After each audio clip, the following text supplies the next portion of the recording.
Ya, Komisi 2 DPR RI bersama perwakilan pemerintah, Menteri Dalam Negeri, dan seluruh penyelenggara pemilu sepakat bahwa pelantikan gubernur, bupati, wali kota hasil Pilkada 2024 yang tidak ada sengketa perselisihan di Mahkamah Konstitusi akan dilaksanakan pada hari Kamis tanggal 6 Februari tahun 2025 oleh Presiden Republik Indonesia di Jakarta. Jadi baik gubernur, wakil gubernur, bupati, wakil bupati, wali kota, seluruhnya yang melantik presiden. Dasar hukumnya adalah ketentuan dalam pasal 164B Undang-Undang Nomor 10 Tahun 2016 di mana presiden sebagai kepala pemerintahan berhak untuk melantik bupati, wakil bupati, wakil wali kota secara serentak. Kami telah melakukan analisis hukum yang mendalam dan tadi rapat dilakukan dengan terbuka, transparan, publik bisa melihat bahwa secara yuridis kami tidak ragu sama sekali untuk mengusulkan tanggal 6 ini untuk dilakukan pelantikan serentak, dan saya kira ini juga adalah satu sejarah baru bagi Indonesia, bukan hanya pilkadanya yang serentak, tapi pelantikannya serentak dan dilakukan oleh Presiden.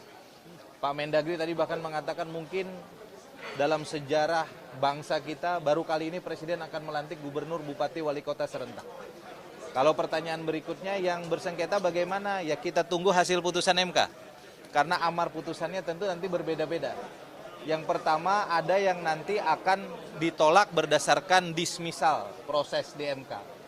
Yang itu nanti mungkin akan jauh lebih dulu putusannya. Kita prediksi sekitar pertengahan Februari. Dan kalau di exercise nanti silahkan ditanya ke Pak Mendagri secara teknis. Mungkin mereka akan bisa dilantik di pertengahan Maret tahun 2025. Paling cepat. Sedangkan bagi mereka yang diteruskan prosesnya oleh MK, tentu kita akan mengikuti seluruh amar putusan MK. Apakah ditolak? Kalau ditolak, prosesnya kira-kira 1 bulan setelah itu bisa dilantik. Kalau kemudian ada yang pemungutan suara ulang, kita laksanakan dulu. Perhitungan ulang, laksanakan dulu. Atau putusan-putusan yang lain. Yang tentu tidak mungkin seluruh kepala daerah yang diputus oleh MK itu bisa dilantik berbarengan. Jadi sifat keserentakannya itu tidak dimaknai seluruhnya serentak setelah seluruh putusan MK selesai dan dieksekusi. Tetapi kemudian keserentakan itu kita maknai sebagaimana yang saya jelaskan, dan itu ada sandaran hukumnya semua, baik di Undang-Undang Nomor 10 Tahun 2016 maupun di Peraturan Presiden Nomor 80 Tahun 2024. Terakhir yang ingin saya sampaikan adalah bahwa kami memohon kepada Pak Mendagri untuk menyampaikan kepada Pak Presiden agar Perpres Nomor 80 Tahun 2024 itu segera kita revisi, karena paling tidak secara esensial tanggalnya berubah. Dari yang awalnya tanggal 7 untuk gubernur dan wakil gubernur dan tanggal 10 untuk bupati wali kota sekarang menjadi tanggal 6 Februari. Dan dilantik serentak di ibu kota negara oleh Presiden.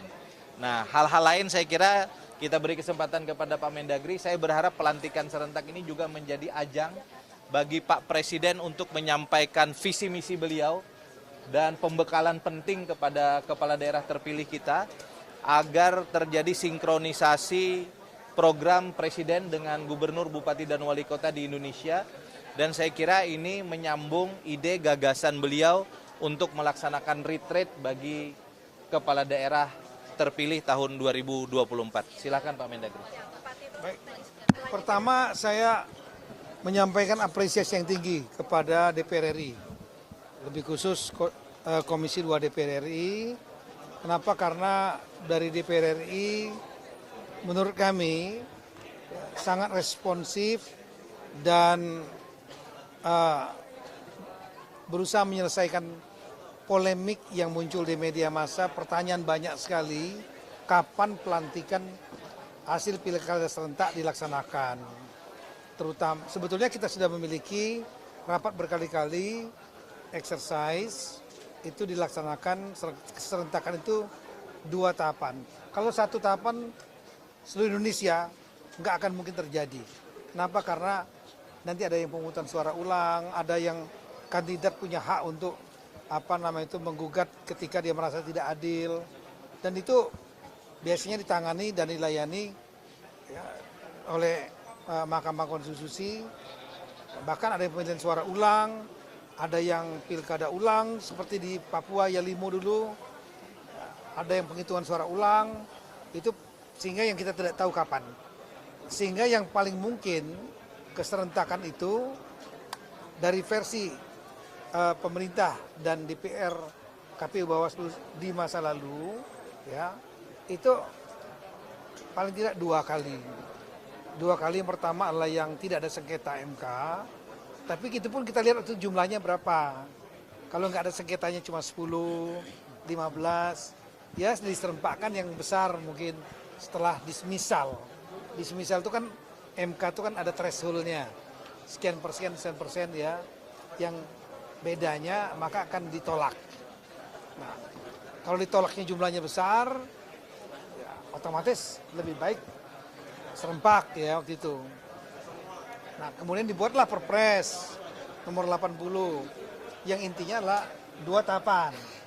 Tahapan pertama yang non sengketa, yang kedua adalah yang setelah sidang sengketa, yang ketiga adalah yang nanti berturut-turut ketika kasusnya, sidangnya, penghitungan suara ulang atau pilkada ulang, itu inkrah, selesai. Nah, tadi dari rapat tadi diputuskan sudah bahwa dilaksanakan 2 tahapan. Yang pertama itu adalah yang tidak ada sengketa, selain ada problema untuk ada kepastian hukum. Yang kedua, kami juga sudah komunikasi sebetulnya dengan teman-teman KPU, Bawaslu, DKPP. Nah, rekan-rekan di DPR ini paham banget ya tentang dinamika lapangan. Jadi tidak hanya melihat law in the book, apa yang terjadi di dalam aturan hukum. Aturan hukum juga debatable, tapi di lapangan karena beliau-beliau dari dapil, memiliki dapil, kenal dengan kepala daerah ya. Di daerah itu sangat menunggu kepastian politik yang berimbas kepada dunia usaha, para pengusaha wait and see mereka. Nunggu siapa kepala daerah baru, nanti berurusan sama siapa. Itu penting sekali. Kemudian juga masalah sosial, karena pemilu, pilkada, itu kan pasti membuat keterbelahan pilihan-pilihan. Nah, sehingga jangan berlanjut, biar kalau sudah dilantik makin cepat, ya mereka bersatu kembali masyarakat. Nah yang ketiga, untuk efektivitas pemerintahan, ini APBD sudah diketok tiap-tiap daerah Desember lalu. Sebaiknya yang mengeksekusi adalah kepala daerah terpilih, karena dia memiliki janji politik selama 5 tahun ke depan. Makin cepat dia dilantik, makin baik ya. Kemudian yang ketiga, juga untuk menghindari potensi moral hazard. Kalau saat ini nggak dilantik ya lama, dijabat oleh, sekarang ini dijabat banyak oleh PJ, juga definitif yang mungkin nggak terpilih, definitif yang tidak ikut pemilihan, ada juga yang sebagian definitif yang terus berlanjut menang juga.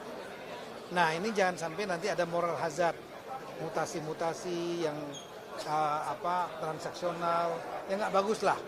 Nah sehingga dengan adanya rapat tadi dari KPU, Bawaslu, DKPP, pemerintah, dan saya kira semua fraksi menyampaikan semuanya setuju pada pilihan 2 tahapan serentak, yaitu 6 Februari ya, untuk yang nggak ada sengketa, gubernur, bupati, wali kota, semua dilantik serempak di satu hari yang sama oleh presiden bagi yang tidak ada sengketa, kecuali daerah istimewa Yogyakarta kan gubernurnya memang tidak dilantik, tapi bupati wali kotanya dilantik di sini.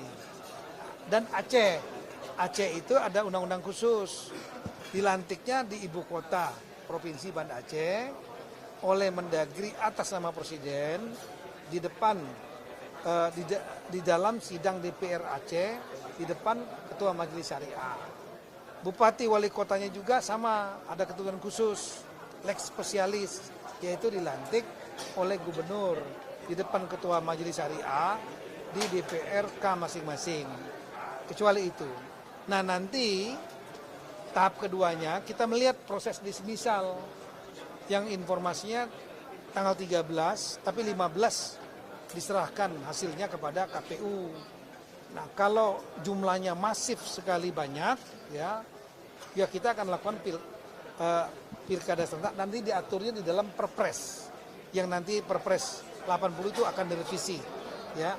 Saya kira itu, makasih Itu banyak. kan setelah ini akan bertemu Pak Presiden ya di sidang kabinet ini juga. Saya akan lapor Berarti akan Yes. cepat langsung keluar perpres atau seperti apa Pak? secepatnya. Berarti di Jakarta ya? Saya upayakan sebelum tanggal 6 sudah harus ada perpres. Pekan ini Karena ya, Pak? karena perpres itu menjadi dasar pelantikan tanggal 6 itu. Pekan ini Pak Tito? Pekan ini kami akan ajukan draftnya. Tapi kalau keputusannya kan tantangannya kan nanti kalau Presiden kalau setelah mau keluar kota ya. Untuk pelantik Yang penting kan perpres itu lahir sebelum tanggal 6. berarti pelantikannya di Jakarta ya Pak, ibu kota? Di ibu kota negara, Jakarta. Masih Jakarta ya Pak ya? Jakarta kan statusnya sekarang adalah Masih ibu kota. daerah khusus Jakarta, nomenklaturnya, tapi masih sebagai ibu kota negara. Sebelum ada kepres. Ibu kota negara pindah ke IKN ketika setelah adanya kepres sesuai dengan undang-undang IKN. Presiden apa ya Pak? Hah? Ini di awal jabatan.